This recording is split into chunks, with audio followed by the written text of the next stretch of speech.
দেশজুড়ে কোটি কোটি মানুষের আস্থা ও ভালোবাসায় আবারও দেশের সেরা রেফ্রিজারেটর, এসি ও টেলিভিশন ব্র্যান্ড হওয়ার গৌরব অর্জন করল পুঁজিবাজারে তালিকাভুক্ত টেক জায়ান্ট ওয়ালটন।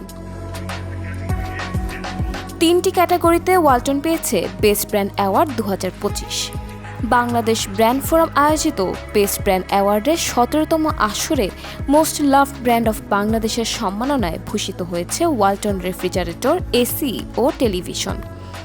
এ নিয়ে ওয়ালটন রেফ্রিজারেটর টানা 12 বার, টিভি টানা 7 বার এবং এসি পরপর 2 বছর বেস্ট ব্র্যান্ডের সম্মাননা পেল। শনিবার রাতে রাজধানীর লা মেরিডিয়ান হোটেলে আয়োজিত বেস্ট ব্র্যান্ড অ্যাওয়ার্ড 2025-এর জাঁকজমকপূর্ণ অনুষ্ঠানে ওয়ালটনকে দেশের নাম্বার 1 রেফ্রিজারেটর, এসি ও টিভি ব্র্যান্ডের সম্মাননা প্রদান করা হয়। পুরস্কার প্রাপ্তির প্রতিক্রিয়ায় দেশ জুড়ে ওয়ালটনের সংশ্লিষ্ট সবার প্রতি কৃতজ্ঞতা জানিয়েছে কর্তৃপক্ষ।